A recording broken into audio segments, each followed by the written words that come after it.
Hello, welcome to Art Development Day 129. If this is your first time here, my name is Angela Wren, and this is a series that I'm doing where I document my everyday art process and how I think about growing as an artist. So I don't actually know where to begin for today. So if you've been following along since the beginning, you'll notice that over the last couple weeks, I would say the last 3 weeks or so, my output has been, let's say, not as consistent as it was in the beginning.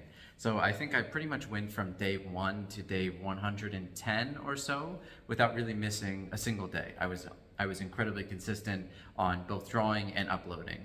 And then I must say, over the last kind of 3 weeks or 4 weeks, about a month or so, I experienced a little bit of burnout. At first with making the videos themselves, and then also a little bit of burnout with doing art.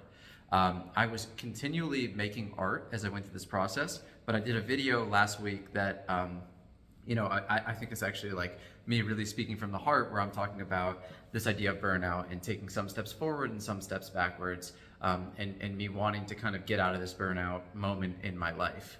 And I'm slowly coming out of it. I can feel that as it's happening. The important thing is, and I mentioned this before, is that you just can never stop doing art. Like, no matter, it's just kind of inevitable that, the relationships with anything in the natural world have these ebbs and flows, whether it's relationships with different people, relationships with hobbies, relationships to yourself. All these things kind of ebb and flow throughout life. So it's inevitable that you're going to have periods of burnout or periods of down motivation, periods where you feel like giving up, periods where you're very uninterested in art even. I was experiencing that a little bit, where I just wasn't feeling very excited about making artwork. And so, these are really natural, and I think just like part of the process. And I think, even professional athletes probably, I'm thinking of the greats like Michael Jordan or Kobe Bryant, or these like really great athletes, probably have periods where they also fall in and out of love with the game or what they're doing. And I think it's important to kind of it's a skill in itself almost to cultivate how to deal with that and how to kind of push through that. So what you're seeing is me pushing through that and kind of also arriving hopefully on the tail end of that, where this week I have actually made videos, like artwork videos, for every single day. So the last 6 or 7 days straight, I've been drawing every single day. I've been videoing them. I need to create the monologue, so you can expect that some of these videos will be uploaded without the monologue. But in general, I will always try and add that.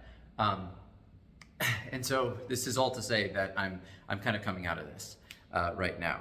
And so what I've been doing is mostly focusing just on the figure. That seems to be the only thing right now that I can kind of get myself to draw, even though I wanted to do a little bit of portraiture and I want to do a little bit of painting. And I'm really hoping that that's coming in the near future. I'm really right now mostly just drawn to figure work. It seems to be the only thing I can really output. So what I'll do today is several long poses that I did, all from reference. And so what you're seeing today is actually the block in of a drawing that was about an hour and a half or a 2-hour period. And so I'm going to do the block out in this video, and then tomorrow I'll also upload the second part of this video where I start to get into values and thinking about values and things like that. And so my hope is that, first of all, my hope is to get the series back on track. So I'd like to get back to uploading daily, Monday through Friday without skipping a day, uploading around noon every day. That's always the target here. But my hope also is that, when we arrive at day 200, when we get there, we can kind of look back on this period and understand wow, that was very natural part of what happens with artwork. And I think that it's a very natural part of this process of growing as an artist. And we can kind of point to it and say, this is a period where you're flirting with the failure of art, let's say, and then you have to kind of come out on the other side. That's actually a great title for a video I'm going to use, flirting with failure, something like that. And I'm kind of happy to have it documented in some sense. So I think that's kind of cool. And hopefully tomorrow, in the next days here, I'll be focusing more on talking about art again, and we'll talk about a little bit more about some technical ideas that I have, and some different strategies, or some more interesting art aspects, rather than just this burnout and consistency and persisting part. So I will see you tomorrow for day 130, and we will talk about some of that then. Bye-bye.